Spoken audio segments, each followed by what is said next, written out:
We are wrestling. Olympic hero Kurt Angle, and you're listening to the We Are Wrestling Podcast. We Are Wrestling Podcast.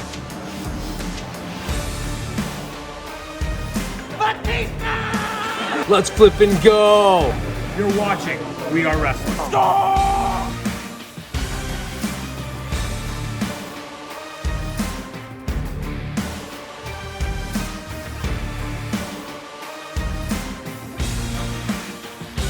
I'm the host with the most. You are by far the least intelligent. What is going on? We are Wrestling Maniacs. Ben here, one half of the We Are Wrestling podcast. We Are Wrestling Podcast. Make sure to subscribe, baby. We are wrestling. What is up? We are Wrestling Maniacs out there worldwide. I'm the host with the most, Mr. We Are Wrestling himself, the best one, Donnie, here with. What's going on? We are Wrestling Maniacs. Ben here, one half of the We Are Wrestling podcast, and today we got a hell of a stacked fucking episode for you guys. There's a lot of shit that's happened, a lot of shit that's coming out, the good, the bad, news, recaps, furthering storylines, you name it. We're going to be covering it right here in this episode. It's going to be a stacked one, but before we get into the details of what those things are, Don, take it away. Well, I think there's a better word to shorten what you just said, and that is we're on the road to WrestleMania. What a fucking weekend it was last weekend. Man, with the Royal Rumble stream, we appreciate all the Maniacs for, joining us during the live watch along. And, of course, our good buddies, Phil and, Ricky and everybody else who came over to the house. Had a great time. But before we get into all the good stuff for this week, if you're not a We Are Wrestling Maniac yet already, and you're listening to the podcast, give us a 5-star review. Not just any review, a best one review, and download the episode. But if you haven't checked out the We Are Wrestling YouTube channel, we got lots of awesome content over there. We got new reactions, old school versus new school once a month, live watch-alongs, pay-per-view predictions, and a bunch of, videos. And you're not a part of the thousands of subscribers. We recommend you to hit that subscribe button now, turn on the post notifications. Videos be coming out of nowhere like an RKO. And of course, you already know, the grind is real. Woo-wee! So, Ben, how was your weekend, man, over here for Rumble weekend? Blurry. That's the Just best like way your to put it. It's background? blurry. Yeah, well, no, my background's actually clear now because the blur was starting to overtake everything, so I just turned it off and said, fuck it. I mean, it's a darker space. But yeah, just blurry. It was great, but blurry because it was a very blurry weekend, and my God, it was definitely one for the books. It's definitely one to remember. It was a great Rumble. We'll definitely, I'm assuming we're going to recap that for sure. And we'll definitely give our thoughts on how we felt about it all overall. We'll probably give it a rating. You know how we do it here at the channel. But yeah, it was a great weekend, man. Definitely stacked for what a time to be a wrestling fan. Man, such a fun weekend, kicking your ass and just having a great time with the boys. If they didn't see it, it didn't happen. Definitely one to remember. We're definitely going to have to do a stream eventually, somehow, some way with the Wii down the line. Easy. Get your laptop out, son. We're streaming the next one. I'll bring the capture card and everything. I'll even bring the HDMI fucking hookup. We'll be good. You'll see everything going on. So we do want to let all the We Are Wrestling Maniacs know that last week there wasn't a new episode, so you didn't really miss out on anything. We figured with Rumble Week, we didn't want to add more stress to, our plate. So we decided to skip a week, which, man, I feel like this is like the first time in, holy shit, maybe like a year that we skipped the week with the podcast. Yeah, the last time that we had to skip a week was because I think you were sick, and I think Danny was either away, and I was actually busy as hell for once. Or I think so. I do remember that. But there was a lot of content over on the We Are Wrestling YouTube channel this past week. A lot of content in general. A lot of, reactions came out. Also, the first new episode of Old School versus New School with myself and the voice of the faithful, Phil. We talked about 5-star matches and finishers. Also, 2 episodes of hot takes because obviously you already know the biggest news in the wrestling world, and that is the whole Vince McMahon allegations. Once apparently there's again, more. which, we did talk about a little bit, in the live stream. And of course, I did a whole episode on hot takes. And of course, Okada going to WWE, which our buddy Ricky was really not happy. And he actually did have a Ricky Knows Best segment in that hot takes. So guys, there's lots of awesome content to check out over on the We Are Wrestling YouTube channel, including the Rumble stream, even though I do got to address something about that stream. We apologize for, the audio issues that, happened in the stream. We have not had the best luck when it comes to audio stuff for the last 2 streams this year. But we are working on it. We're going to get it fixed. So WrestleMania, we shouldn't have any problems. Oh yeah, 100%. WrestleMania is going to be in the bag. That's right. And also, too, a couple things that we want to bring up as well before we get into the highlight of the week. Blitzkrieg Pro. We Are Wrestling will be in the house on Saturday, February 24th in Westfield, Mass. We're going to be sponsoring the TJ Crawford versus Marcus Matters match. Hey, TJ Crawford. Emblem Championship. And it's going to be a great show. We got Allie Ketch, Heat Slater on the card. Lots of awesome talent. So if you are in the Western Mass area, highly recommend going out to Blitzkrieg Pro. We love seeing you guys there. And, of course, on the 24th as well. Ben, are you still doing a watch-along for Elimination Chamber? Yes, I am. So Ben will be up bright and early Saturday, February 24th for WWE Elimination Chamber. Bitch, I ain't going to miss that. Bitch, I ain't gonna miss that. I'm gonna try my hardest to, wake up, but it's gonna be, difficult because obviously I already get up early in the mornings for, my real job outside of here. The last thing he wants to do is do that on a Saturday. Yeah, the last thing I want to do is wake up at 4:30 in the morning for some good old wrestling. Yeah, I'll be up for that shit, bro. So don't worry about it. I'll take care of that. I'll hold down the fort, so to speak, that Saturday morning. So if you guys are awake at 5 in the morning here in the EST USA time, feel free to jump in, and wherever you guys are around the world, I'm going to be doing a live watch along right here on the channel and my channel for WWE's Elimination Chamber live from Perth, Australia. So be sure to come on and hang out with your boy. Absolutely. And instead of having pizza and popcorn, you better get your eggs, you better get your steak, eggs and steaks for, Elimination Chamber. I don't know how the fuck that's going to go. I don't know how the fuck that's going to go. Because, you want to celebrate while you're, watching your streams and everything. You want to have a nice cold one in your hand. So what the fuck am I going to do at 5 in the morning? Get wrecked? You're going to have coffee or orange juice or apple juice it's milk. Probably going to be it's either coffee or an energy drink with some water to chase it down so I don't have a heart attack, but I'm able to stay awake, got to do the good deed and take that L for the culture. You're a real trooper, Ben. But now, with that being said, with a stacked week, let's get into the highlight of the week. Rumble weekend. Rumble weekend. Nothing in particular? Nothing. Everything Rumble week. But I'll get into a couple of particulars, but I won't weigh down on them. But I'll go into the obvious shit that I was into. I was really into the women's Rumble match, probably the highlight of the entire night. We got a big return, Naomi, which we saw was good, which we knew it was going to happen. But we also got, unfortunately spoiled, but we also got Knockouts champion Jordynne Grace, who was a fucking juggernaut, dude, and performed so well and was really well received by the management, everybody, the producers backstage, Triple H himself. Bright future in WWE, 100%. She's going to be a powerhouse when she makes her debut at some point. Really, really huge on all the spots. I think everybody really went to work in the Rumble. Obviously, the lowest spot was probably Maxine Dupree, but everybody knows that. But it's her character. So, I mean, it really did work in either way. So there wasn't really a lose situation. I was really into the Roman match until the finish, obviously. Men had a strong Rumble, was upset that Cody Rhodes won it. But at the same time, it really does make sense. And I'm really excited for him to finish his story. I'm really, really high on it. I'm really, really high on the entire Rumble weekend. I think that it was solid. I was really surprised to get the spots that we got very early on. Like I wasn't expecting Jay and Jimmy to start it, but we got it and it was fucking awesome. We got CM Punk or Cody Rhodes at number 4. CM Punk was at, I think, number 27.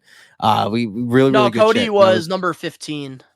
Cody and was number CM 15. Punk Okay, was 27. 27. Yeah, okay. But yeah, either or. Phenomenal fucking show. I think for me, if I were to rate it, it would probably be like a 7.5, 8 out of 10 because it was a good show. The build was phenomenal. It just failed to deliver in some aspects. And I think a lot of that had to do with the stain of the championship match. Yeah, so obviously my highlight of the week was, the Rumble week, obviously, because it's always a good time to, Christmas. do the live watch-alongs with you in person and, of course, getting all the boys over here. It's always my favorite, watch-alongs to do. And the Rumble has always been one of my favorite, pay-per-views, premier live events. Obviously, for the fact that, now we get not one, but 2 Rumble matches. Hell Like, I thought the card was great. I did rate the show, I believe 7 out of 10. And I think it was because I didn't really like the way they did the men's Rumble. I think the way that they had Andrade at number 4. They had, Sami Zayn at 30 when a lot of us, were expecting The Rock to show up. And I think just the placements of the superstars in the men's Rumble, that was my issue. And obviously, that Fatal 4-Way match, like, they could have came up with a way better finish. I did love the Logan Paul and Kevin Owens match, though. Wait. Is Backlash not a pay-per-view anymore? Backlash is still a premier live event. I think it's happening probably in the spring of 2024, maybe after Mania. Yeah, usually I thought, oh yeah, that's right. It's Backlash. It's WrestleMania Backlash. That's right. I forgot. No, they don't call it WrestleMania Backlash anymore. Oh, it's just Backlash again? Yep, Fuck yeah. just Backlash. Cool. Because last year they had it in Puerto Rico. Yes, that's right. That was fucking awesome. Greatest That was pretty awesome. Ever. But I also got to say, like, just like you said, the women's Royal Rumble match for me was one of my biggest highlights. I think everybody delivered in that match. I think the placements of all the, female superstars were perfect, 1 to 30. And just overall, I was happy to see Bayley get that moment. And, of course, I got to talk about the men's Rumble. My biggest highlight of the week has got to be Braun Breaker, and I can't wait to talk about that in the recap because, my goodness. I want to mention one thing because you actually just mentioned women's placements in the Rumble.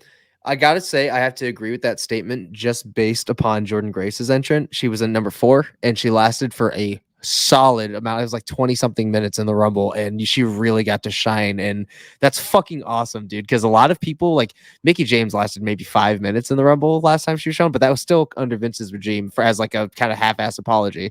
But I really dig the fact that Jordan Grace really shined in this match, and that was a big highlight. If anything, that was my favorite moment of the Rumble. And talking about TNA on commentary, that was one of my favorite things as well. Yeah, it's acknowledged. They actually acknowledged. Triple, can we just take another highlight from this Rumble week because I really want to talk about it. Speaking of acknowledging, I'm not talking about Vince's shit. Literally, no. I already know what you're going to say about Triple H taking shots at AEW. Is that one of your highlights? That would be acknowledged. No. Yes. I'm sorry. No. Real quick, before we dive into the recap, I'm going to say this right now since we're bringing this up. Okay, bring it up. Before, wait. First and foremost, dig at it. Hold on. First and foremost, dig at it.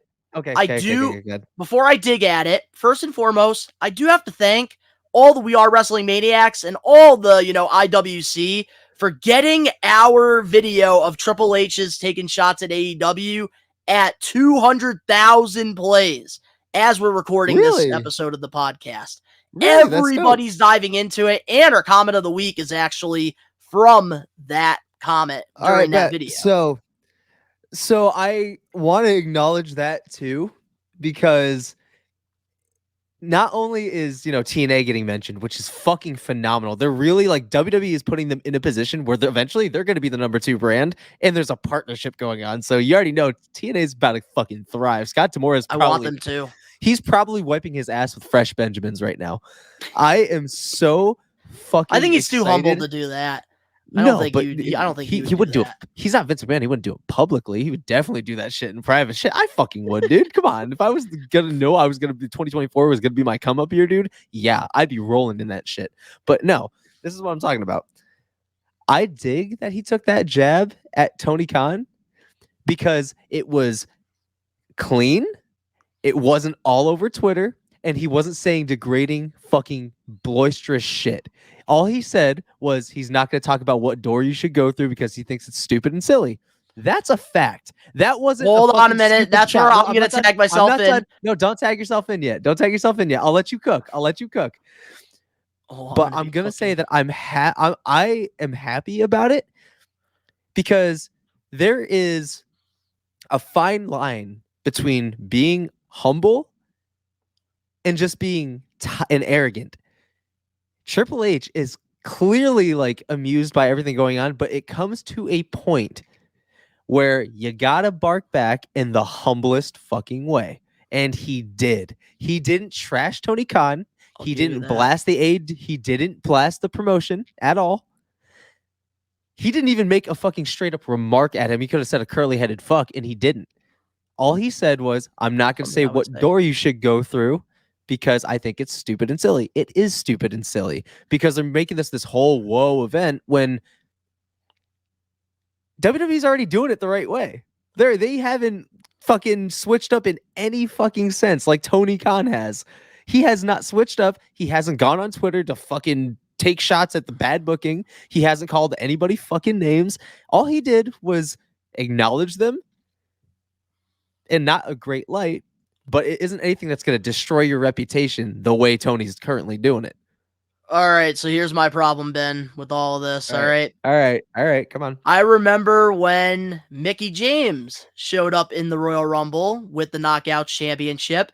And on commentary, Michael Cole said the forbidden door. He used that term. And you can't say it's stupid and silly. And then, you just used it a couple years ago. I think that it was real petty. Like, you can't, like, I understand. Like, he definitely, like, here's the thing about it, okay? With Triple H, he didn't really take a crazy jab.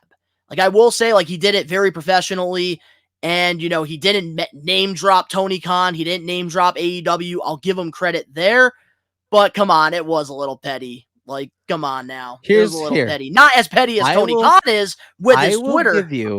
I'll give you that it was petty. It was petty, but you kind of have to disregard your entire argument for that on one reason about the whole Forbidden Door thing. You had something going until you said Forbidden Door, and you said that I used it a couple years ago. Donnie, who was in charge a couple years ago? It was Vince and Triple H. It was Vince. It was Vince with everything because Vince is the one who controls what to say on commentary. We got freedom now, baby. We got freedom. Which is notice that stupid term is not being fucking used anymore because it's stupid. And that's all Triple H said. But, okay, but now here's the thing, though. It's not stupid. It was shade at. It is great marketing. It could have been. It could have also been a slight towards Vince McMahon. I'm sorry, but that term, Forbidden Door, has been one of AEW's highlights. Definitely been one of their spotlights with their working relationship with New Japan Pro Wrestling. And the thing is, everybody in the IWC, even people that hate AEW, still use that term when something happens outside the box. You know what's really sad? I feel like even that working relationship with New Japan and AEW, I feel like even that itself is tarnishing. I mean, Okada's going to WWE, and when he wrestled in AEW, that should say everything. That should say everything right there, dude. But at the same time, their working relationship is still, pretty good because it's gotten eyes on, both AEW and New Japan from their fan bases at least. But what I'm trying to say is with, the whole Forbidden Door term, like, yes, we can shit on Tony Khan all day and night. We can shit on the booking decisions that he's done, which let me be honest here. I have not been a big fan of Tony Khan's booking decisions as of late, since AEW's World's End. The last year. I'm not going to lie. I have not been a big fan of it. But the only great I have to say this about that Forbidden Door term. I can't bash on it because it has made waves in the IWC. And I don't think it's stupid and silly because obviously Tony Khan has marketed it. And you know, that's as a business person, you know, when you're marketing something or like a brand or something, you want to, you know, get people talking about it. And Tony Khan has done that with Forbidden Door. One of the good things, honestly, in my opinion. So I'm gonna end like my kind of semi rant with this, and it's kind of a statement. You reap what you sow, and you fucking deserve it. And Triple H could have dished out a whole fucking meal and gave him a taste. That's it. And it was a professional taste. That is the most humble burn I've ever seen in my entire life. And it was valid. I will say it was very clean. You know, what Clean. he did. And I'm Very sorry, but a lot of people, I think, because I do see the comments right now on, you know, the We Are Wrestling Instagram page and Facebook with this video. And I think a lot of people are just, you know, getting a little out of line here. Like, let's just, this is fun, all right? This is fun when Triple This is H what takes makes shots wrestling at hot. Tony Khan. Tony Khan taking shots at Triple H. It's fun. It's What got makes it- everybody talking. But what makes Triple H is so fun is because they're very far few in between. Like they don't happen like at all. So when it does, it makes headlines. And it's the Exactly. And small Tony Khan takes it personal. Triple H doesn't. And that's why, you know, it is funny. Dude, could you believe like I almost had a heart attack when I went on Twitter or X and didn't see a damn thing from Tony Khan after that? I was so like, Well, I I'm think like, Tony wow, Khan's maybe been he's turning a behaving leaf. because I think Bryan Danielson gave him a fine for those last tweets. I wonder if his fine was like astronomically larger than every single person's contract in AEW just because he got the Benjamins. Like, I wonder if it was like because that rant, he got fined like 25 mil and was like, all right, bet, clear. It's like $25 to him. Yep, so he violated the AEW law, the Twitter law. But up next, God. we have the We Are Wrestling weekly recap. We'll be right back with more We Are Wrestling Podcast 93. Fuck. Damn, 93? Holy shit. Collecting has always had a special place in my heart, going all the way back to when I was a kid. I remember my parents taking me to Toys R Us and waking up on Christmas morning to a bunch of new action figures. I had bins filled with thousands of rare WWE, WCW, ECW, and TNA figures through the years until, unfortunately, I ended up selling my whole childhood without knowing the true value of my collection. 2 years after I made that horrible decision, the pandemic hit, and I realized there was a part of me that felt missing, and that was collecting. My whole life, I have loved collecting wrestling figures, wrestling memorabilia, classic video games, Nickelodeon stuff, sneakers, Funko Pops, and even Angry Birds. As time went by, I decided I wanted to get back into collecting, except this time, document it and rebuild my collection over on Best One Donnie. So, if you want to go back into time and relive my nostalgic memories, subscribe now. We're back, and let's get into the We Are Wrestling weekly recap, and honestly, this is probably going to be one of my favorite recaps because we have so much to talk about, so many returns, we got brand split stuff happening, we got even things going on the Jericho Cruise. This is going to be one of the best recaps. I'm very excited to cover all of this, so let's get into it. Starting things off, last Thursday on TNA Impact, we saw Mustafa Ali have a vignette, and he will be making his debut on February 23rd at TNA No Surrender. What's your thoughts on him going to TNA? Brilliant. In Ali we trust. I've always thought Ali was, you know, super talented and super like underrated. Definitely the biggest underdog, probably the biggest underdog since Mysterio. Honestly, I definitely see a future in WWE again with him eventually. I think just now wasn't the time. There's just way too much going on, and you know, it's if you love something, to let it go. And I feel like for Ali's sake, especially, you know, he got released in the Triple H regime, so well, Vince was still running things a little bit during that time, but I see a lot of the recent releases as if you love something, you let it go. because there's so much going on in present time WWE right now that these talented men and women that did get released couldn't have a place to shine at the moment because these storylines, Triple H is a long-term storyteller, so they're going to last for a while. And rather than keep you around in catering or put you in matches where, you know, you automatically know you're going to lose unless miraculously you somehow get a push, it's not worth it, you know, for anybody involved. And if you can let them thrive somewhere else until the time is right and everything aligns, then, you know, by all means. And Ali, for me, I'm gonna choose to believe that if you love something, let it go. Go out there, kill it, do your thing, make some echoes, and I guarantee we'll see you again. You know, I think Ali is one of the most talented little big guys that we've seen in years. It's just unfortunately in WWE's world, the spectrum is just too small And for it's someone like so him to shine right unfortunate now. with Ali because there's so many Dude times had where it. like he was going to get that big push, like winning the WWE championship and Mhm, having that Kofi moment back in 2019. And mhm. due to injury, he lost that opportunity. And Retribution was supposed to be this big thing, but obviously with the Thunderdome, it just didn't work out. And Ali, every time like he was given something, he turned shit into chicken salad, pretty much. And it's unfortunate because he's a very creative individual. And I got to say this, I love that Cody Rhodes acknowledged him on, X on Twitter. And pretty Mm. much, Ali posted that, these independent shows that he's wrestling at, pretty much they're all sold out. And nobody has really done that in the independent circuit, especially, recently. And Ali, Yeah. has taken the Cody Rhodes route. And I love that Cody Rhodes, congratulated him. And, Ali pretty much said, go finish that story, because Cody was basically telling him, continue your story. And, it's never like the end, which, was really cool to see him acknowledging him. Because it seems like they're both, they went down the same path. And I definitely can see Ali going back to WWE, like you said. Oh, dude, Ali is just again, you know, he has the total package. Beyond anything, his promo skills really skyrocketed in his last, you know, little tidbit he was in WWE.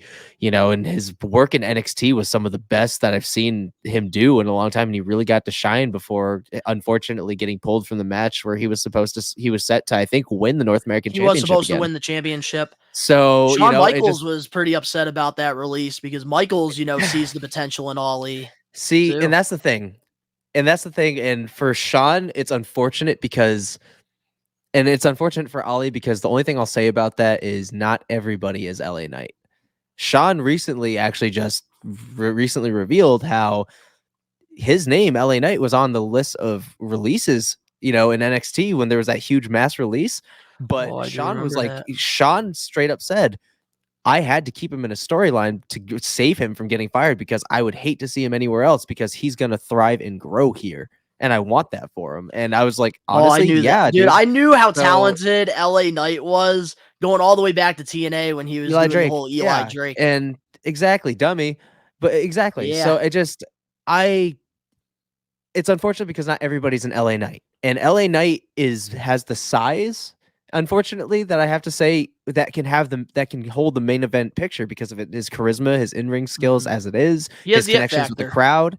He has the it factor. Ollie does in a way too, but right now, again, with that small universe with such amazing and vast ocean of stars, you would get lost in the shuffle. And again, I choose to believe that this is one of those moments where Blessing in if you love disguise. something, it's a blessing in disguise because there's always another time. So God, nothing happens and everybody stays healthy, everybody's thriving, you know, there's always another time. So I think I'm choosing to go that way. And I love that, like, he's breaking barriers here, selling out all these Already. independent wrestling shows that, he's I'm happy wrestling for him. on. He's done a great job promoting them.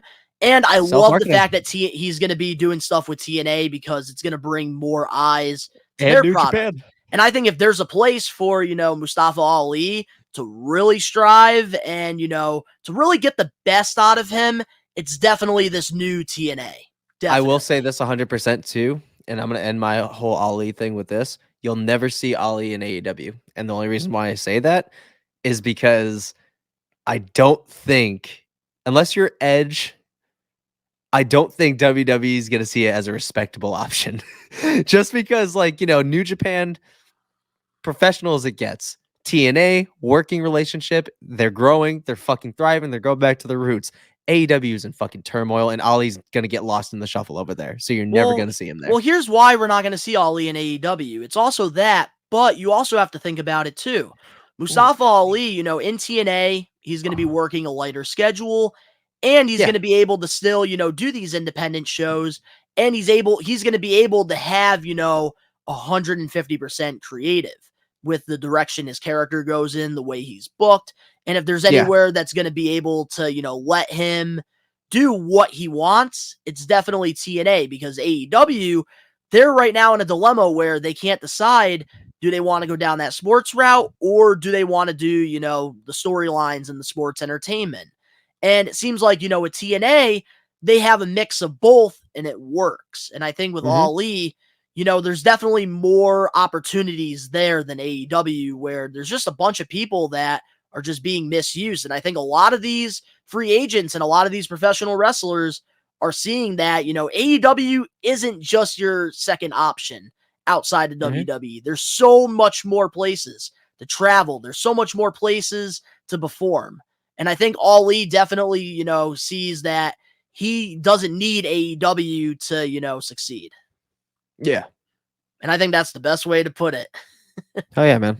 So moving on now to the Royal Rumble, because we got lots of stuff to talk about when it comes to the Rumble in this week's, recap for We Are Wrestling Podcast 93. At the Royal Rumble, in the Women's Royal Rumble, we saw the return of Naomi. There's reports that she will be on the SmackDown brand. What's your thoughts on her return? Saw it coming. We all did. Really, really happy for her reception. I wasn't expecting number 2, but it was kind of cool because they gave her like a moment to really soak in the crowd, and it wasn't a quick thing. They gave her fucking, the glow. They gave her everything. It was nice to hear her song again. It was nice to see, the contrast in just a week's amount of time between, the last outfit she was wearing in TNA, which was the same fucking thing at Hard to Kill, but it said Trinity on her hair. And then when she got to the ring, it said Naomi. So I thought it was really fucking sweet. The reception's huge. She's a former women's champion. I think that, it's going to be really sweet this time around. I'm excited to see who she decides to line herself with, going forward. She is going to be on the SmackDown brand, which begs the question, are we going to see some kind of bloodline involvement down the road? I don't think so. I don't think so either, but again, you can always, I wouldn't count anything out in WWE, but then again, Roman might be, Anyways, I'm excited. I think she belongs on SmackDown. There's a lot going on Raw right now, so I don't know where she would fit in the fold. SmackDown feels like there's a little bit more leeway there because she was always a better fit on SmackDown anyways. So. Oh yeah, 100%. I think she was always SmackDown. I don't even think she was ever on Raw. I think, or the only time she was on Raw was with Brodus Clay when she was doing the whole Funkadactyl thing. But during her, in-ring career, it's always been SmackDown, I think. Yep. So I actually do really like that a lot. But man, Naomi coming back to the Rumble, I'm not going to lie. I'm not the biggest fan of her, but I respect her work. I know she's very talented. I think that, she is definitely, somebody that is very talented. But I don't know. Like, I just never really was behind her as much as other people are. I'll end it and say that I like her better than Sasha Banks. Anyways. Well, obviously you do. We already know that. Come on, Ben. Tell us something we don't know. I like Piper Niven more, but I gotta say though, when it comes to Naomi coming back, this is just great because WWE was always her home. That's where she developed with Florida Championship Wrestling, and it just feels right. It feels right, just like Nia Jax coming back. It felt right, and I think with Naomi, I really have a feeling that, Triple H, man, we're going to be getting a mid-card women's championship after Mania. I really have a feeling here because the women's division in WWE right now is fucking stacked. And somebody like Naomi and like Liv Morgan, they definitely could benefit for like a women's Intercontinental Championship. See, I think there might be 2. Yeah, I think that there's going to be one on Raw, SmackDown, one on SmackDown. Raw. So what would be all right? We'll talk about that eventually. Like what we'd call those titles. We'll talk about that eventually. But I agree. They definitely need to introduce some mid card titles because the the whole fucking women's division in WWE is stacked right now, so they could definitely use it. Yes, they definitely can. But welcome back to WWE, Naomi. I'm happy to see her Hell back. yeah. Let's Even though go. I'm still, not the biggest fan of her, I still respect her, and I It's know gonna she's a shake very up. talented performer. Hey, it's gonna shake up the division a little bit, and we got some No, more it's a good, stories and coming our way. that's the thing, So it's though. great. I just want people to know that I don't think it's a bad move at all. I love this move for WWE. She's very, over with the crowd, and especially with a lot of these newer women, you need established stars. And Naomi is well known with the WWE universe. So I think that, this is a great move. I agree. But moving on now to our next recap. In the Women's Rumble, we saw Jordynne Grace from TNA as a surprise entrant. What's your thoughts on TNA and WWE putting this together? So I'm gonna keep this short and sweet because I kind of went off on it when we were talking about the highlight of the week. That was Yes, my we highlight of did. the week with Jordynne Grace. So obviously, man, I think that it was a phenomenal decision. I think Jordan, out of anybody that could have graced our screens, see what I did there? Graced our screens. I didn't mean for that to happen. For anybody to grace us with their presence, in a Royal Rumble, she is the it factor when it comes to what WWE should be looking out for. And I think that somebody Yes. that's like height wise, her size, with the strength she has, could definitely put on some monster fucking matches. And I think that she has the potential to be a Roman Reigns level fucking champion. Like, she could hold on to that belt for like fabulous moolah amount of days. And I honestly wouldn't get tired of it because she's charismatic. She's a defending champion. She's built like a Greek fucking god.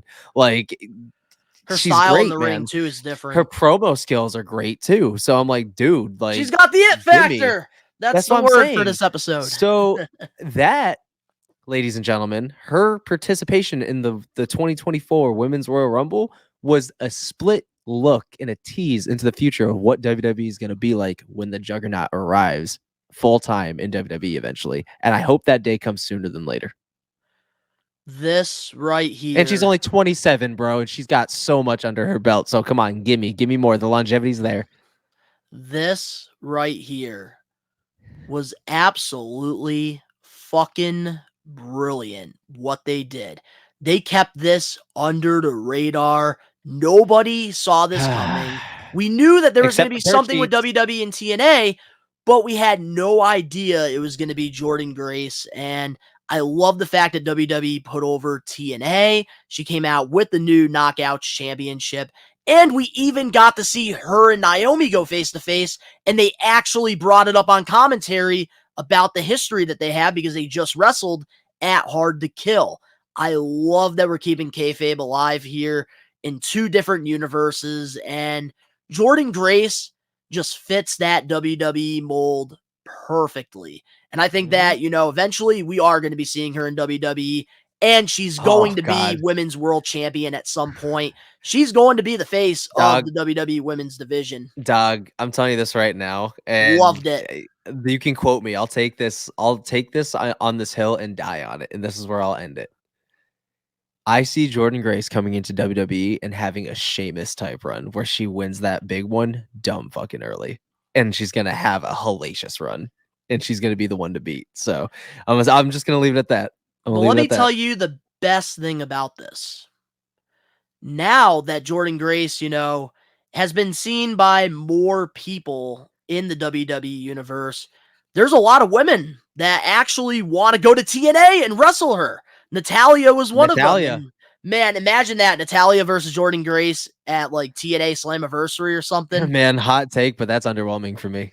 That's underwhelming as hell. I want fucking Rhea Ripley and Jordynne Grace, bro. They're two juggernauts. I want Bianca Belair and fucking Jordynne Grace. Give her everyone, man. Give her everyone. She absolutely killed it in that Rumble. Send them to the Juggernaut. Let's see how they do. I want to see it. I'm trying to see something.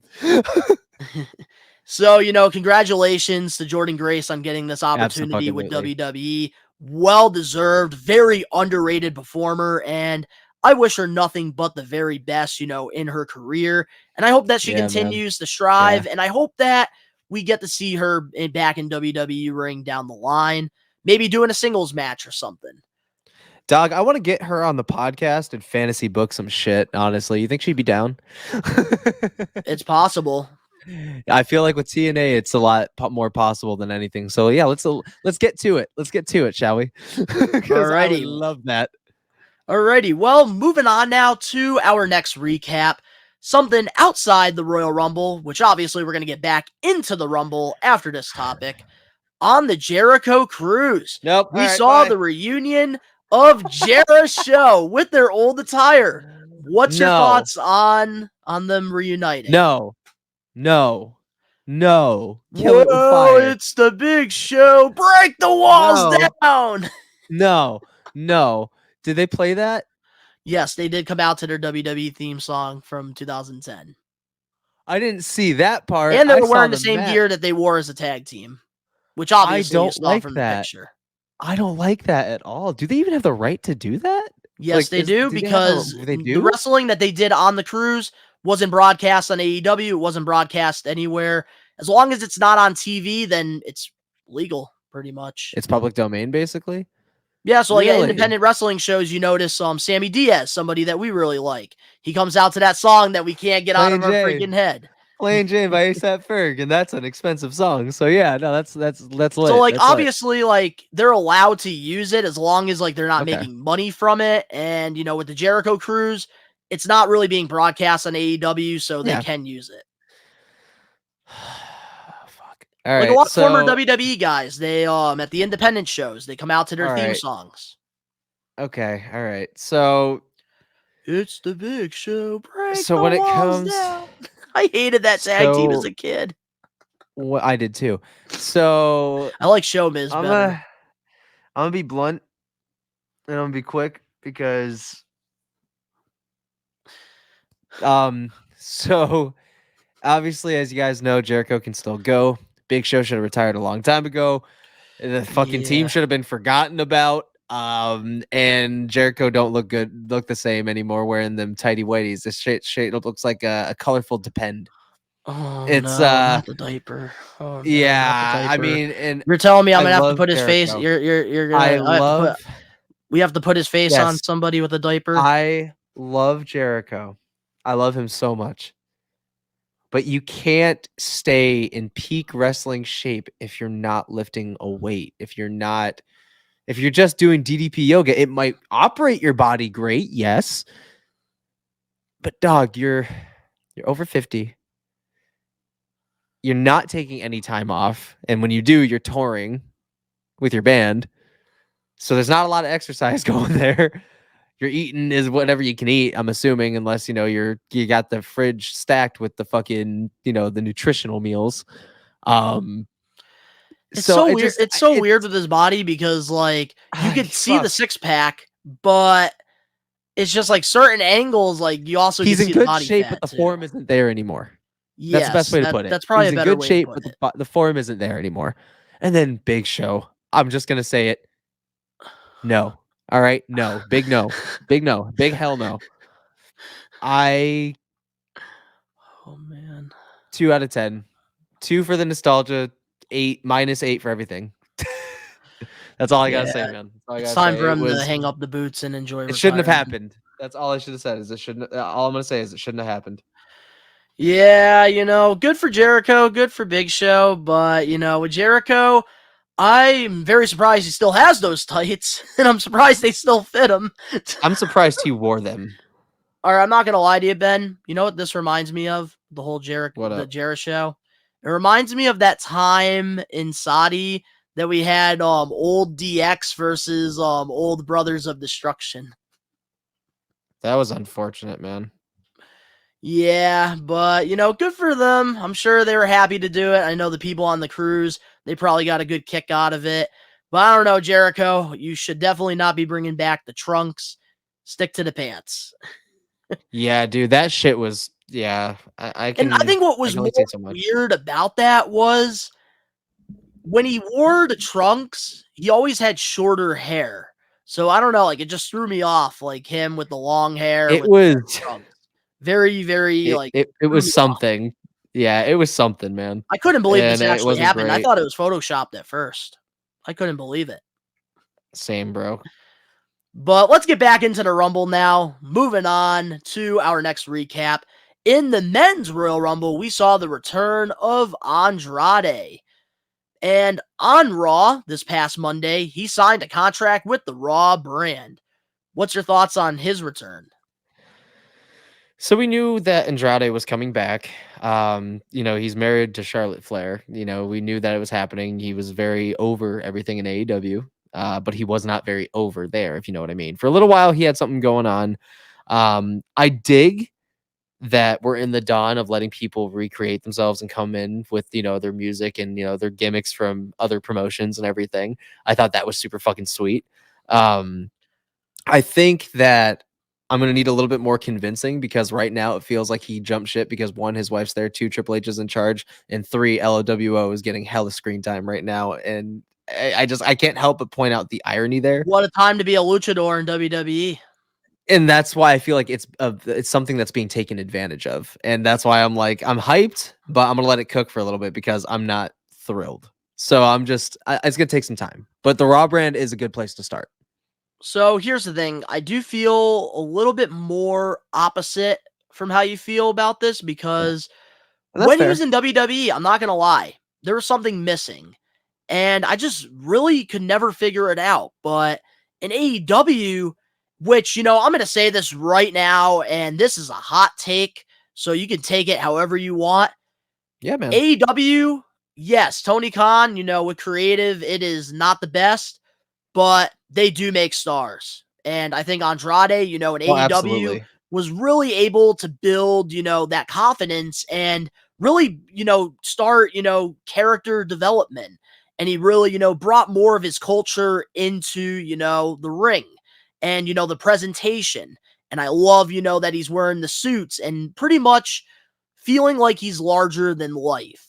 And I think in AEW, he was really given the opportunity to, really stand out. And now in WWE, because AEW, really gave him the confidence and gave him, pretty much creative and let him establish himself, I think that now in WWE, he's going to be way better than he was. I think he's very confident, and I think that this is going to be just like Nia Jax. I think that this second run is going to be a whole lot better than this first.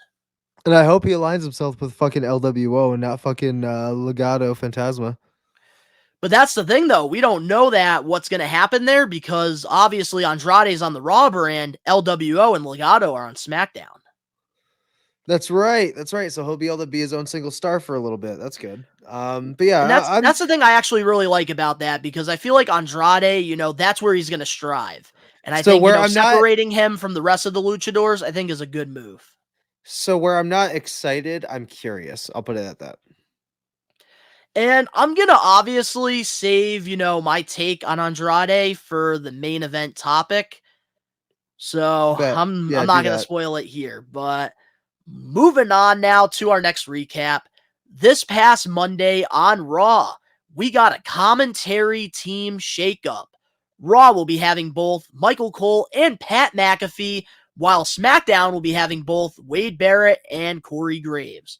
What's your thoughts on the shakeup? That's good. I mean, they're all legendary voices. So, I mean, I'm not mad at it at all. I mean, Michael Cole on Raw with fucking Pat McAfee, that's fucking great. That's great. Those are happy insane that voices, back. bro. Let's go. Yeah, in full time now that football season is dying down. Obviously, Corey Graves and fucking Wade Barrett. I think that Corey Graves can really sell it when it comes to commentary. I think he was made for it. Wade Barrett's great as well too. He's always had, a commentary stacked voice. He reminds me of William Regal in that fucking aspect. Not even just the fact that he's British, but just the fact that he has a very powerful and articulate, and he knows his shit. Yeah, he knows his history and he knows his shit. So I mean, he can play by play it perfect. Yeah, unless you're Michael Cole, having wrestlers or people that have athletic abilities, they're the perfect people to put in commentary because they have the callus, they have the experience inside the ring, and even so does fucking Pat McAfee. So it makes it worth it, and it's big names for big shows. And I feel like that's where everybody's placed right now is how it should be. Yeah, no, absolutely. And I actually really do like the shakeup a lot because obviously, Pat McAfee, Michael Cole, they definitely got the best chemistry right now out of all the commentators, all over, the pro wrestling world. And I actually really like that we're giving Wade Barrett and Corey Graves a chance to, build some chemistry. And they never really got that big opportunity on commentary because obviously, they were always side by side with Michael Cole.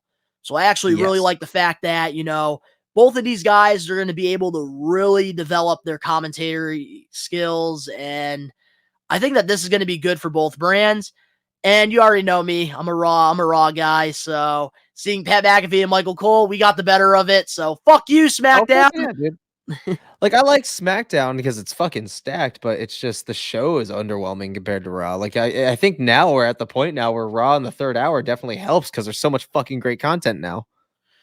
Yeah, which I heard with the next Netflix deal that could be going down to 2 hours because if you have Fuck.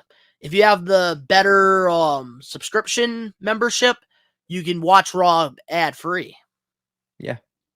Which that's going to be nuts, man. Holy shit. But moving on now to our last recap topic for this week. This past Monday on Raw, CM Punk announced that he tore his tricep and he will be missing this year's WrestleMania. What's your thoughts on the sad news and, of course, the segment that we got with it?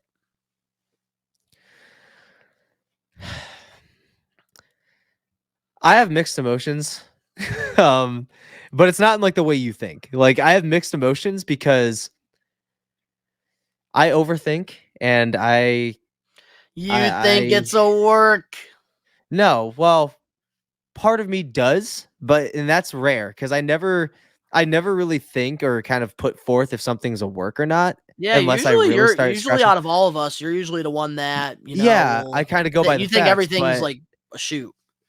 yeah, it could be a shoot, it could be, it could be a storyline, it could be anything, but or it could be legit, it could be a legit thing. This time though, there is parts of me that has doubts of the authenticity of it. Like parts of me think that this is a massive storyline. Like something tells me that there could have been some minor shit going on, but I also wouldn't be surprised if it was a work for a couple reasons. Because there was a couple things that I looked into out of my own curiosity, and then also something that I read rather. Mhm. I don't know what the source is. It wasn't like one of those like big dirt sheets or anything like that. But one, if it is true, let's start there. If it is true, fuck, man. Like, I hate injuries so much, and I hate age and the wear and tear and the rustiness of what it does to a person's body when they haven't been doing this capacity for this long. I hate it because we're basically at where Cody Rhodes was. He came over from AEW, got injured, was gone for a year. And we might be looking at that as if it's legit, then that's what we're looking at, and it sucks, but we're going to pick this up next year, and that fucking feud is going to be insane. Now, here's where the doubt in me kicked in, and I was just like, huh, like, that doesn't sound impossible, and that angle, well, not angle, but that thing that I saw was that it's a work, and this could be to keep Punk safe and uninjured until Mania season. And that this could be a part of his contract where he takes a little bit of time off and probably gets in better ring shape and gets in probably better shape in general. Because he's not in horrible shape by any means. The dude was ready to go, but obviously there could be improvements, especially with what we saw in AEW, because he was very rusty there. We saw a couple of his botches, a few of them in the short time he was there. And that could be noteworthy. That buckshot lariat. Multiple buckshot lariats, strength issues, some performance issues, so to speak. And I think that it could also be a work because apparently he was wearing the sling on the wrong fucking arm. Because where he injured his arm in the fucking replay we got wasn't the same fucking arm that the sling was in. So that gets me wondering too. I'm like, all right, so if he tore his tricep, shouldn't that one be fucking elevated and not the other one? Shit had me a little confused. So, but then again, at the same time, they could have done that because they wanted obviously to create a storyline with him and Drew, no, of course, and then have Drew attack the arm to really kind of add some more animosity in there. And I get that, but here's the thing: it could also be something as much as having to rehab it and not really needing surgery and having this huge emotional work to make that feud and lead up to WrestleMania huge, because it could end up being a three-way. If it ends up being a work and the injury isn't as bad as that they're saying it is, and it all comes down to just a couple months of rehab or quite an extended few weeks of rehab, we're looking at a fucking triple threat for that title at WrestleMania. And that could be Ooh, fucking so you think it's sweet gonna for be everybody. so Drew, potentially CM Punk, and fucking Rollins, Rollins, CM Punk, and Drew McIntyre. Drew McIntyre. And I I like could that. see that happening. And that's why I'm saying this could be a work to let him get more in-ring conditioned, nurse the injury, and set up a massive storyline going into that World Heavyweight title picture for Mania. That is where my doubt kicked in. And that's why I looked. I'm not saying I believe it, but I'm saying that if it ends up being work, that's exactly how I could see it going. Because adding Drew to the mix to keep him in WWE in the title picture and then elevate him to another level when CM Punk does win the title and Rollins is off, it's all just working itself out in a weird way. And that's why I'm having my doubts. Yeah, so here's, what I got to say about it. Obviously, just like you said, injuries do suck. And Horribly. that's the thing. I don't think that this is a work. I do think that CM Punk is legitimately hurt because I feel like for WrestleMania, they were planning Rollins versus Punk because obviously, that's where the money is. Oh, yeah. And I think, with CM Punk getting hurt, they wanted to think of, an ultimatum because obviously, CM Punk just came back. So maybe, they don't want to throw him in the title picture right away. And obviously with Drew McIntyre injuring him, not intentionally, by accident, because accidents do happen, they wanted to turn something into a storyline, which will benefit Drew McIntyre more, during this heel run. And it's just going to add so much more to that character development with McIntyre, Precisely. which, oh my God. The what substance a of that match is fucking going to be savage. insane. Praying for times like this. Time to tear up those triceps. The triceps, the tweets, everything about it, bro. Cold-blooded. And, especially with, his character arc just going all over the place. And now adding this, it's going to add so much more for when CM Punk does come back, in WWE. And honestly, man, I could see it happening. CM Punk, is injured with, the tricep. I believe he does have to get surgery on it. So I do think, what's going to happen realistically, because it is going to be probably 3 to 4 months. I think towards Money in the Bank, Drew McIntyre is about to win that briefcase. CM Punk comes out, screws him, and then at SummerSlam, we get Punk versus McIntyre. Oh, yeah, he's not going to be out for the entirety of 2024. Like, I don't see that happening. Yeah, it's a little injury that he has. What did Batista injure, by the way, when he was out in 2005 or 2006 and he had to relinquish the title when Mark Henry injured him? Was that his tricep? I think bicep, not tricep. I think it was his bicep. It might have been his bicep. Yeah, but something happened and he had surgery. So, and he was out for like a year. Yeah, so he was out for like a year too from that shit. So yeah, I'm just hoping CM Punk, though, like it's not long recovery time with this injury. It's just unfortunately past Mania. Yes, it's towards Mania season, which is unfortunate. But yeah, I kind of like how Triple H, did this because obviously he loves to set up long-term storylines and CM Punk's going to be gone for a little while. So what better way than to elevate Drew McIntyre, who's very hot right now, and have him attack, the injured arm. I think that this was absolutely executed perfectly, and brilliant. I really do wish CM Punk, a speedy recovery. Injuries do suck, and I hope that, he can get away from, being injured during, the second run with WWE, because in AEW, he did sustain a couple injuries as well. He did. His foot, fucking, you name it. The dude got fucked, and it just... he ain't 25 anymore, and it's unfortunate that it's showing now. What a segment, though, with McIntyre and Punk. Yeah, phenomenal. Just the emotions, the storytelling was just perfect. Dog, the only person I believe beating Roman at this point is Drew, but he's on fucking Raw. It's the only person I could see doing it at this point. That's the unfortunate fucking part. But guys, up next, we have the comment of the week, and of course, the We Are Wrestling weekly news and rumors. We'll be right back with more We Are Wrestling Podcast 93. Hey, what's up, players? WWE Hall of Famer Teddy Long, and you are listening to the We Are Wrestling podcast. And if you don't listen to it, then it's one-on-one with The Undertaker. Saturday, March 23rd, both Captain's Corner and Zombie Hideout are putting together the Wrestling Classic 4 in Springfield, Mass. You can get the opportunity to meet WWE Hall of Famer Eric Bischoff, Elias, Matt Riddle, The Franchise Shane Douglas, The Sandman, Diva Search winner Christy Hemme, Hornswoggle, and so many more wrestlers.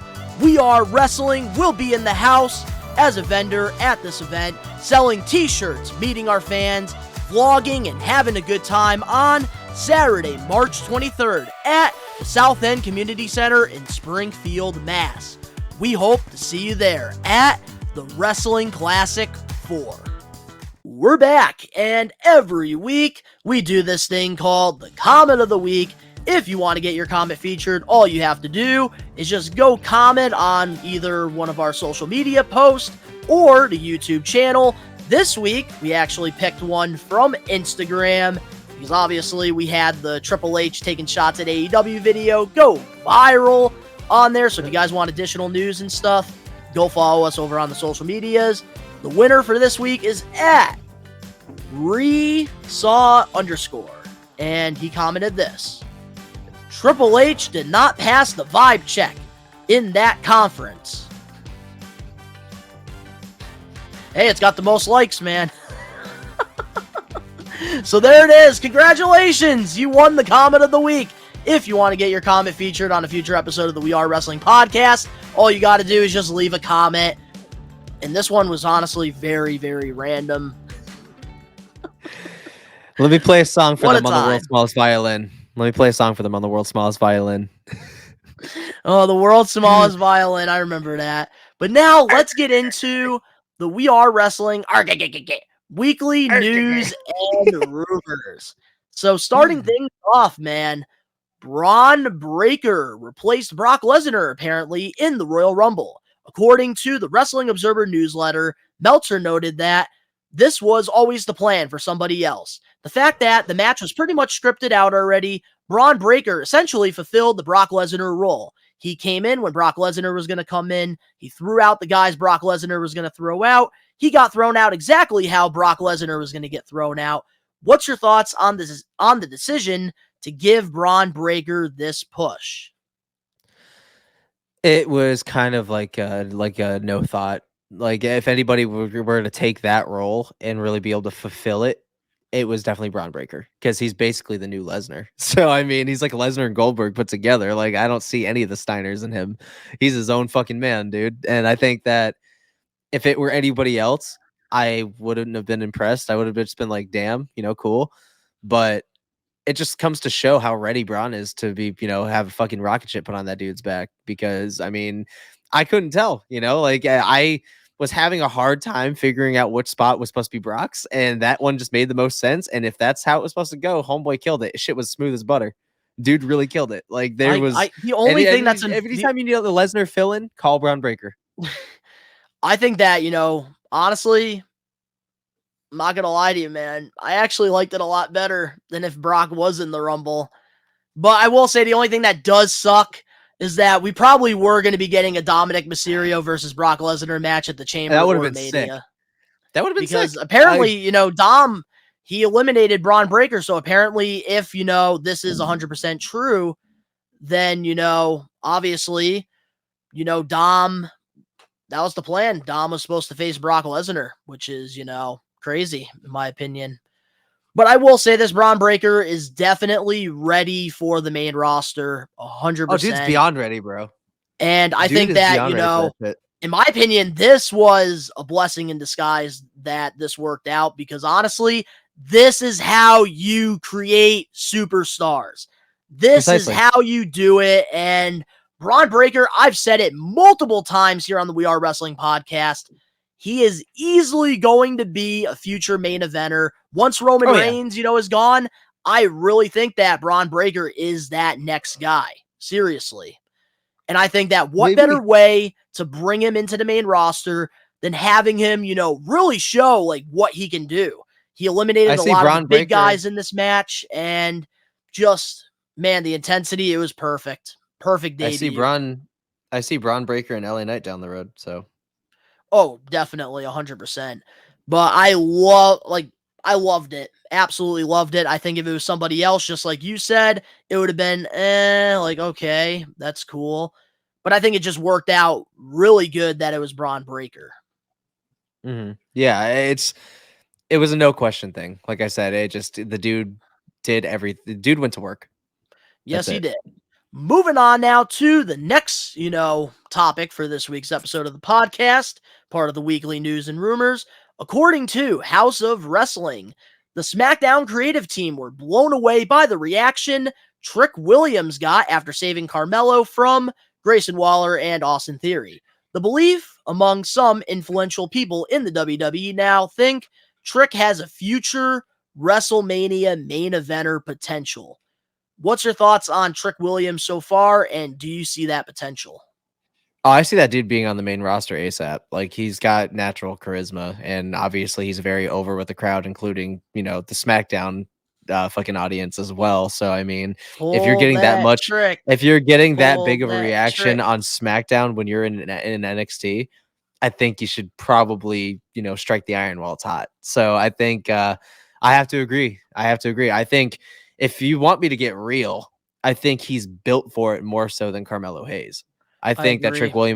I think he has more main event status than Carmelo Hayes does. I'm not saying Carmelo Hayes isn't a future fucking world champion. That's a fucking lie. But I think that Trick Williams has more of a chance of succeeding long term with WWE than Carmelo Hayes. Well, I think they both are going to be very long term with WWE, but I think that I'm talking main about like event, accolades. the main eventing WrestleMania, that's the big thing here in this. And that's Trick Williams. That's Trick. And I think Trick 100%. Williams is definitely that guy. And I'm going to tell you this. I've been, a big fan of his. I think it was very smart booking him with Carmelo Hayes, during NXT 2.0. And then, having him go off on his own. I think that, the time that I realized that, Trick Williams is that guy, it was, during NXT Deadline when they did this whole, survival match. And, he was down like 5 points. And then he had this insane comeback and he got the win. The crowd was very electric, very behind him. That's when I really started seeing the potential.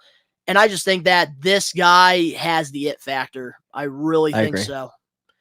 And I could definitely be seeing Trick Williams versus Braun Breaker main eventing a couple WrestleManias down the line. Seriously. 100% agree. But moving on now to AEW, Malachi Black and Buddy Matthews are apparently done with AEW. According to the Wrestling Observer newsletter, Black and Matthews will be returning to WWE once their contracts with AEW expire. Would you like to see them back in WWE? I mean, I don't think they got 5 years left, man. We ain't seeing them for some time, bro. Yeah. I thought it was only a couple of years. No, it's 5. They signed 5-year extensions back in 2022. Oh no! At least from what I read, they signed 5-year extensions back in 2022. So I'm saying, man, you shouldn't jump the gun. I mean, I would have signed like a 3-year, so at least next year I could go back. But it's. And I do want to also let the looking maniacs grim now. know that are listening to this. When it comes to the We Are Wrestling weekly news and rumors, take everything with a pinch of salt. Because apparently, with the House of Black, there were also reports as well that, during the finish of AEW Collision's 3-way cage match, one of the members of the house didn't, want to put over Daniel Garcia. And apparently Buddy Matthews shut down that rumor and he said that's complete bullshit. So take everything, when we talk about these things with, a grain of salt. This is what's going on, in the wrestling world, with these reports. Sometimes, they're 100% true. Other times they're not. But here's the thing I got to say, with Malachi and Buddy, if they did sign a 5-year, I'm really happy for them with that because obviously I love the House of Black. They're one of the highlights, for me when I'm watching AEW.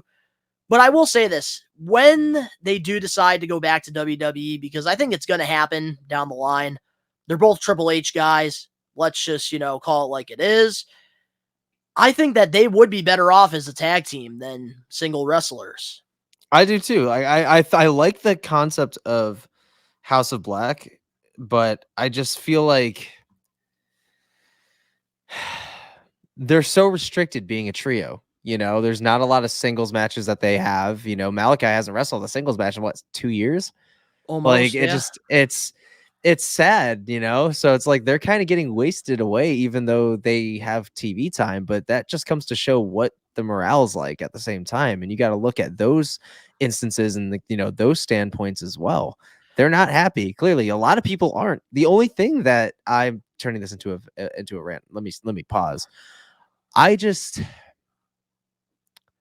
don't know. It's a weird situation with the House of Black. I hope that they succeed. That's it. I hope that somehow they succeed and that they're able to really find a way to push through these next 5 years, because I don't think, and especially with how spiteful their CEO is, I don't see them getting early releases out of their. I don't see them getting early releases out of their contract. I don't. So I think that they're kind of fucked for the next 5 years. Yeah. I'm very surprised that they signed an extension when they did. Well, then again, they were getting booked really good. Before Things were that, different then. They had the trio titles. Obviously, All In happened. Vince was still in Julia charge. Hart developed. Yeah, Vince was in charge. I don't know, man. I think that, if they do go back, I think tag teaming is the best option, because obviously Malachi, has been, dealing with a lot of injuries. So I think I think that's why AEW has, put him in trio matches and tag team matches, because then it's less, on him. Another thing that kind of sucks about the House of Black and where their position's at now is that they entered the AEW atmosphere during the end of the golden era of AEW, and it's unfortunate. Mm-hmm. You're right on that. And the timing was awful. Yep, they should have went to the independents for a little bit, man. They should have thrived in the independents for a while. I know that Malachi did for a bit, but it wasn't long enough. Definitely, and he should have weighed out his options more. I would have rather see him in Japan. Yeah, New Japan definitely would have been a really good option there. But moving on now to our last weekly news and rumors topic. According to PW Insider, there's a lot of talks going on backstage at Raw earlier this week about NXT's Tiffany Stratton's performance in the Women's Rumble. There has been pitches for Stratton to come to the Raw roster. While not confirmed, there's some who believe she could be main roster bound as early as next month. What's your thoughts on WWE calling her up? I believe it. She's made some waves in NXT. There's a lot more that I'm reading up on her randomly that just pop up on either dirt sheets or, fucking just posts anywhere. There's a lot of praise for Tiffany Stratton. I think, she's like another natural. Her program with Becky Lynch is pretty great. There's room for improvement everywhere, but I think that the main roster could give her the callus that she needs to really carry herself as a superstar going forward. And she'll be working with, some of the most professional and safe and just, very well-educated ladies, on the main roster. So I think that that's just going to help her flourish even more in this craft and this career. I think that her standing at the Rumble was pretty great. I think that she held her own really well. I think she's really decent in the ring. So I'm excited, if she's going to be jumping on, I'm excited to see where that program lies. So that's the thing, man. This is, the same thing that, we talked about in, the rumors. It was the recap. We need to get ourselves a mid-card championship for the women. And this is why. This is exactly why. But Tiffany Stratton, I think she's, been ready for the main roster. My only concern about all of these call-ups that are happening, because, WWE, they're super impressed with Trick Williams. They're impressed with Braun Breaker. They're impressed with Carmelo Hayes. And now, Tiffany Stratton. What I'm worried about is, it is WrestleMania season. And, bringing in new people around this time could either make or break people. And 100%. That's why, for me, I always like when people get called up after WrestleMania, because it's a new season in WWE. And, it's the perfect way to bring somebody onto the main roster. That's why it's important for storylines and timing to match up with, Mania season. And So I don't everything, know. I feel like with because- Stratton, they should wait until at least after WrestleMania. You can, Okay. put some vignettes together. You can really, establish her as, a star. Mhm. Instead of just throwing her right into the pack of wolves. Yeah. Which I do think if they do that, she's still gonna, kill it. Just like, the other guys we were talking about. Mhm. But I don't know. I think we need to save some of these for like after Mania, Yeah. which I hope with Triple H's, creative after Mania, we do get like the trades and stuff like immediately Yeah. after. Gotcha. Just so like it really starts that new season. Mhm. But guys, up next, we're not going to be doing the getting put over segment because we are running out of time, but we do have our main event topic, the road to WrestleMania. We'll be right back with more We Are Wrestling Podcast 93. Hey, this is Flip Gordon. You're listening to the We Are Wrestling Podcast. Let's flip and go! Are you looking for wrestling content? Well, We Are Wrestling provides everything pro wrestling. The best one, Donnie, Gins, and the Load Rager Ben, are wrestling marks like you who love this sport. We Are Wrestling has it all when it comes to wrestling content.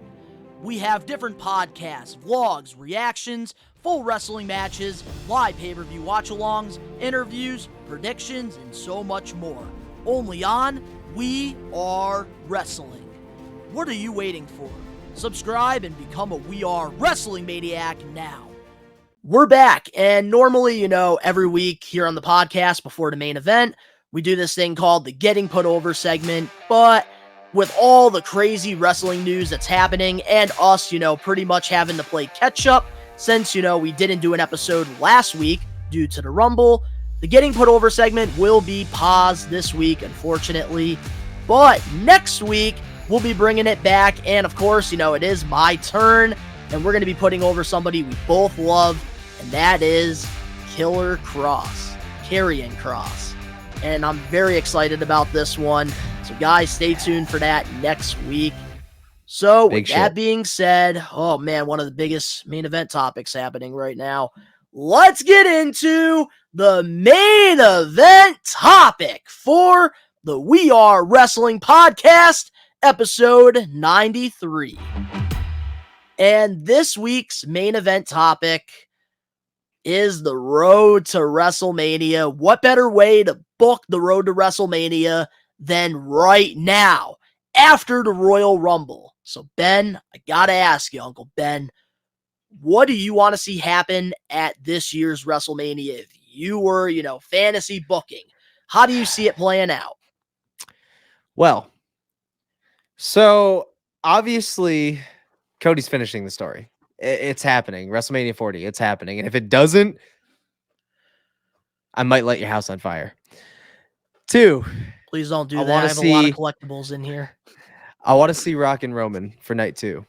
I want to see Rock and Roman for night 2. Or I want to see Cody and Roman night 2. I don't care what night it's on. Just give me something, because if you're I feel like it should be night 2 for Cody and Roman, because if you're Rock and Roman, because if it's Rock and Roman, Rock's obviously putting over Roman Reigns. Have him come on to that high. Have him go into fucking night 2, still high as a kite, and gets hellaciously knocked by fucking Cody Rhodes. That's the only way I see that working out mentally. So you know what? How about this? Let's break it down. Let's break it down like this. Let's go like title by title. We're going to be talking right now. You're just talking about Roman and Cody. So let's talk about that first, because obviously, that's the direction they have to be going in. Like, come on now. Come on. Cody has to finish the story. If this doesn't happen, I really don't know what the fuck we're doing here, because you can't have your top babyface lose the main event of WrestleMania back to back. He's, went through trials and, tribulations during this, hard times run. And it's time to, give Cody Rhodes that championship. And when I was, watching Monday Night Raw this past Monday with Seth and, Cody's segment, which was freaking beautiful, great segment. Yeah. What Seth Rollins was saying, like, I got behind it. But in my mind, I'm like, That's what we want with the WWE Championship as well. That's why Cody can't wrestle you. He needs to go to SmackDown and face Roman Reigns. And that's why, I had a feeling Cody was going to win this year's Rumble, because obviously they had to find some logical reason to have him go to SmackDown to face Roman. And I think what's going to happen is the Bloodline, I think at least Solo Sikoa, he's going to try to come out, screw Cody again. But this time, The Rock's going to come out, and that's what's going to happen. The Rock is going to cost Roman Reigns the championship, and that's what's going to lead to time somebody needs to interfere. Roman versus Rock at WrestleMania 41. And I also think it's going to be a year booking. Nah, I think we got some more that has to do with this. So Solo is obviously going to interfere, but you also forgot something else. So is Jimmy. The Rock is going to save him from Solo. Jay's going to save Cody from Jimmy, because Cody brought fucking Jay on this whole ride of redemption arc. And the only way to do that is to give it to the homeboy that gave you your second chance. Now give him his second chance and let him finish the story. I like that, actually. So I think, especially with Jay because and Jimmy, then again, you can have Jimmy and Jay on yeah. night one too. You so can. That does And make sense to have that happen. Night 2 is where all of this finally comes full circle. You can have Jay fucking save Cody, and you can have The Rock save Cody. Cody's got to finish the story. That's all I know. It's going to be a huge celebration, just like Chris Benoit and fucking Eddie Guerrero. It's going to be a massive WrestleMania celebration, and it's going to be huge. Mm-hmm. So it's now, going to be a historical WrestleMania. Let's get into the World Heavyweight Championship, because obviously we don't know what's going to happen here. All right. There's so many scenarios. There's 2 scenarios that I'm going to book. One is the one that you heard earlier with Drew and CM Punk, so I don't have to mention that.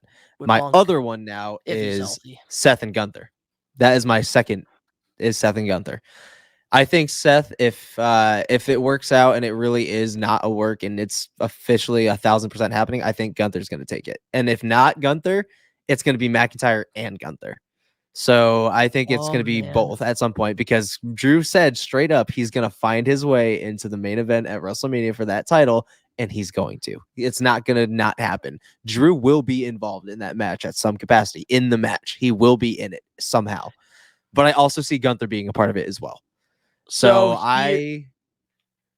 here's what I think it's going to be one of those things where there's going to be a number 1 contender spot, or someone's going to get it, and then Gunther or Drew is not going to like it. They're going to get into a spot where they earn themselves into a spot as well if the other one gets defeated in the number, and that's the stipulation. And I think it's going to be a triple threat. So I got a couple scenarios here. What I want to see Seth Rollins versus Drew McIntyre. I think that same. Actually, wait, no. I'm going to change that. I want to see Seth Rollins versus Drew McIntyre versus Sami Zayn. Triple threat match for the world title. No.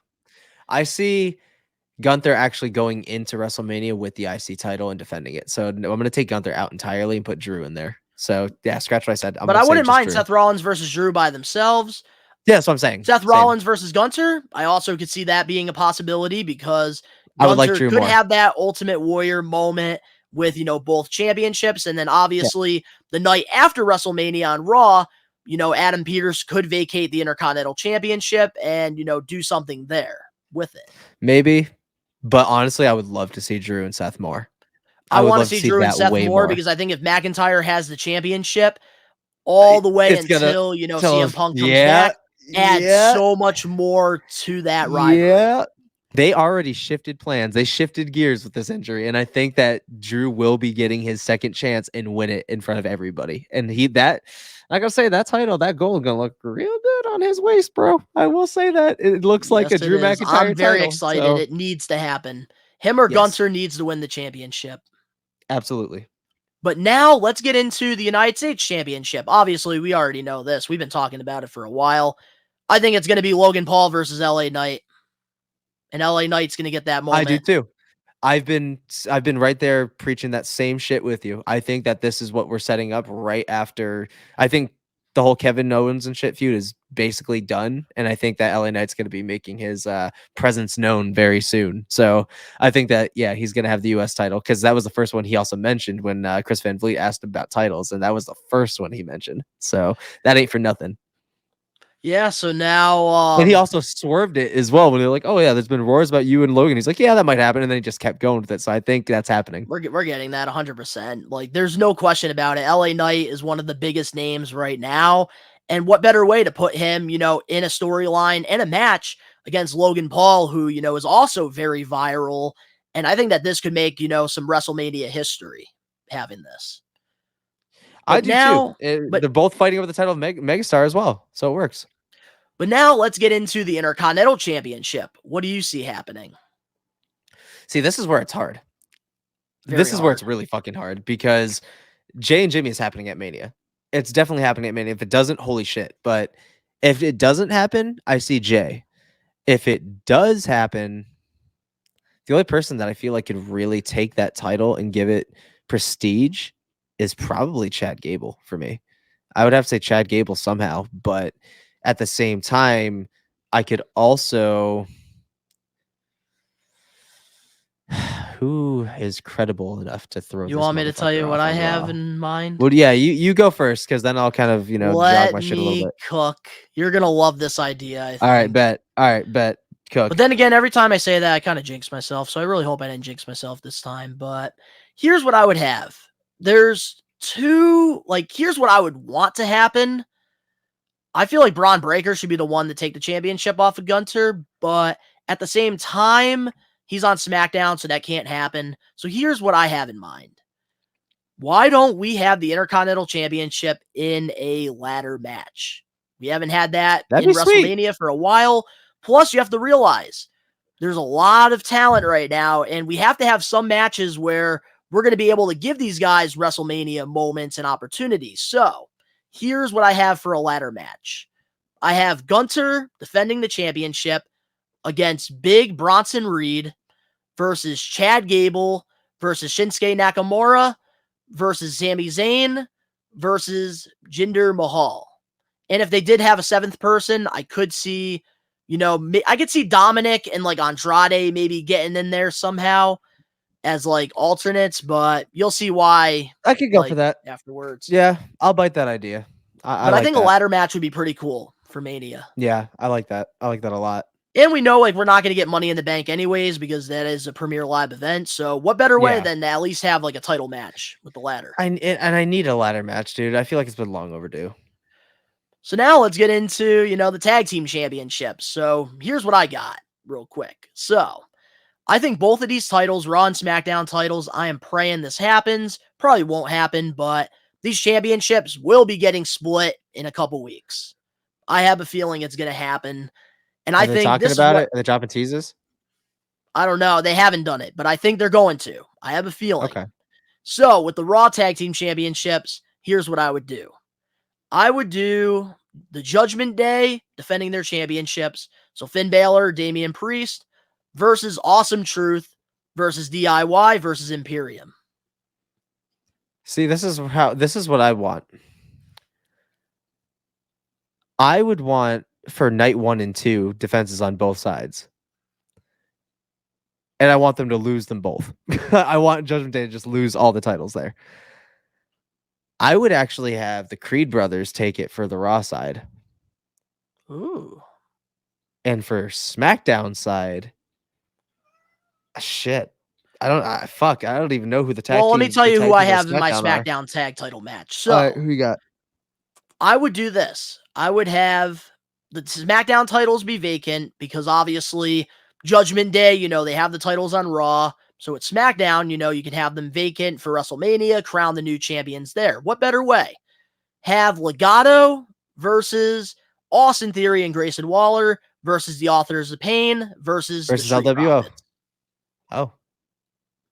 So here's what I would do, because obviously with the tag titles being vacant, you could build up for a couple weeks doing like matches where, the winning tag team, they go on to, WrestleMania to compete for the vacant titles. So I think Legado, they would be LWO in that situation. Oh yeah, especially when they lie and cheat and steal. So yeah, I'm with that too. And, for the champions, I would love to see DIY win the Raw titles. And then for SmackDown, honestly, I would love for Authors of Pain. Yeah, Authors of Pain. Let's go. Them or at least Legado, because Legado I think could So use them. yeah, and I have a feeling that Karrion Humberto Cross and will Garza. and I feel like Karrion Cross is eventually going to target LA Knight for the US title. So I definitely Oh, agree. they can have all the gold. I like that. Yep. Boom. There you So go. now let's get into the women tag team champions. I really don't care about this one. I really don't care. Um, honestly, I'd rather just the Kabuki Warriors retain against whoever because they need to make those prestigious again, I'll especially tell when you, shit's going to be hitting the fan with fucking Bailey here soon too. I'll tell you a fun thing with fantasy booking. So here's what I had. Women tag team champions, I would just have Asuka, Kairi Sane versus Liv Morgan and Naomi. And I think, the Kabuki Okay. Warriors, they retain the championships, and then Liv Morgan turns heel on Naomi. I like that. I like that. And then there you go. You got a perfect mid-card, storyline going on. But now let's get into the SmackDown Women's Championship. Bailey versus Io. Yep, that's what I got too. Io versus Bailey just makes sense. And I think that's what we're going to be Bailey's getting gonna on take it. Friday. Yeah. Oh, absolutely. I think So now she's with the gonna make Raw that Women's announcement. Championship, what do you see happening? I see. Shit, this one, I would probably go. I don't want Becky and fucking Rhea. I really don't. Like, that's something I really don't fucking want because Becky doesn't fucking need it. This is why we need a mid card title. Shit, who would be really, really good? Honestly, at this point, no, Jade Cargill is going to be on SmackDown too. Nope, she's, I believe, going to be on Raw. Oh, fuck yeah. Then that's where I'll go. That's where I'll go. I'll go Jade Cargill all day. Just because I honestly, they need to make a better star. And I feel like if anybody could honestly give her a run for her money, especially with her monstrous fucking historic reign in AEW, it's Jade Cargill. If you don't want to repeat the same fucking story over and over, that's where you'll go. I think it's a little too soon for her. Here's what I have. I have a triple threat match. Rhea Ripley versus Nia Jax versus Becky Lynch. And I think Rhea retains. Honestly, yeah, I like that. I like that a lot. Okay, yeah, I'll go with that. If not Jade Cargill, I'll go with that. So now some non-title matches. Here's what I got. Obviously, Jay versus Jimmy. It's got to happen. Uh-huh. I also do have Randy Orton versus AJ Styles. I think that they can, they've never had a big match on, a big stage. Okay. I feel like that would be a fun one. AJ could be the heel in this situation. See, I see Randy and Solo. I could see Randy versus Solo as well, but with Solo being a big, piece in night 2, I think that, I'm also thinking about AJ Styles because obviously they just brought him back. He's got to have a Mania match. That's another person that could help save Cody is Randy Orton. That is another person that could help save Cody and help him finish the story is Randy Orton. And then boom, Randy Orton heel turn. I can't wait for If You Smell What the Rock is Cooking. That's happening. That has to be happening to help Cody. Oh yeah, absolutely. Also, I do have a fun match Rock and here Roman. that I would like to see, which I don't think is going to happen at WrestleMania, but Dirty Dom versus Andrade. That'd be sweet. I feel like, 2 luchador, that would be great because obviously Dominic, is very established now. And what better way to put him, in a match with another great luchador? And Andrade, I think that's a great way to, shed some light there. Then with Jade Cargill, obviously you're going to have her at WrestleMania. I would do really cool. I would do like an old school SmackDown versus Raw match. They did it every year during the Ruthless Aggression era.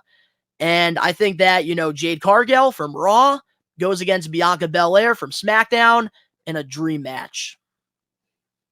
Bianca's on Raw, I thought. Nope, Bianca's on SmackDown. Oh, she's on SmackDown? Oh, okay, Yep. Cool. All right, cool. Yeah, I'd be down for that. And then the last match that I do have here on my notes, I would love to see Santos Escobar versus Rey Mysterio happen at Mania. Do you think that Ray's gonna be back in time? I think so. Okay, yeah, I could see that then. I could see that happening finally. If he's back, Yeah. I think that the best time to, really put Santos over would be WrestleMania. Yeah, and I think Ray's final match will probably be with Dominic at 41. So Yeah, I could definitely see that happening. But now, with the road to WrestleMania, obviously, there's so many, different scenarios that could happen. Obviously, we do want to let all the maniacs know that we don't have the script as much as a lot of you guys like to say I have the script. We don't have the script. This is just fun fantasy booking. And, we're just having fun with it. Obviously, the road to WrestleMania definitely has a lot of us thinking what's going to happen, and who the hell knows what Triple H has in store. But we're in it for the ride, and it's going to be an exciting road to WrestleMania this year. That it will be, my friend. That it will be. Yes, sir. Is there anything else that you want to talk about before we close this week's episode off? Nope. Happy Mania season, y'all. We're officially on the road. Let's get it. Happy Mania season. I love it. So to, all the We Are Wrestling Maniacs out there, let us know in the comment section below your thoughts on all the topics that we covered this week on this stacked episode of the We Are Wrestling podcast. 7 episodes away from We Are Wrestling 100. We will be having some news on that, within the next couple weeks. So definitely stay tuned for that. And, we do have some advertisements here. If you guys, enjoyed this week's episode, make sure to smash that like button now. If you're listening, give us a 5-star review, not just any review, a best one review, and download the episode. And, if you're not a We Are Wrestling Maniac yet already, over on the We Are Wrestling YouTube channel, we got lots of awesome content over there. Highly recommend you to hit that subscribe button now, turn on the post notifications. Lots of videos, have been coming out the last couple weeks. We got a bunch of, wrestling reactions from me. New episode of Old School versus New School with, myself and, the voice of the faithful, Phil, talking about finishers and 5-star matches.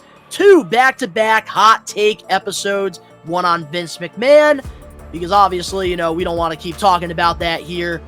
And, Okada going to WWE, which, as we're recording this, he is a free agent right now. So some really awesome videos over on the channel, including the Royal Rumble watch-along. If you didn't check that out, it's all on there. The link's down in the description below. You can go follow Ben and I over on our social medias and other YouTube pages. All that down below. Ben is back on YouTube, motherfuckers. Rage Circus. That's right. New brand, new name. And, of course, I'm still doing my toy hunts and I'm doing my toy reviews. You can check out our channels. The links down in the description below. Also, February 24th, that Saturday, you're in the Western Mass area and you're looking for some good old wrestling, Blitzkrieg Pro, We Are Wrestling, will be in the house. We're going to be sponsoring the Bedlam Championship match, TJ Crawford versus Marcus Mathers. So it's definitely going to be a great show. They got Heath Slater going to be there. Oh, baby. And Allie Ketch and so many more, including Phil. He's going to be ring announcing. So come support us if you're in the area. Elimination Chamber watch along will also be happening earlier that morning at 4:30 a.m. So if you want to go get yourself some eggs, some bacon, and some orange juice, Ben will be live here on the channel, including his own channel, doing the live watch along. Man, there's a lot going on for the road to WrestleMania, but of course, to all the We Are Wrestling Maniacs out there worldwide, we are taking over. Peace.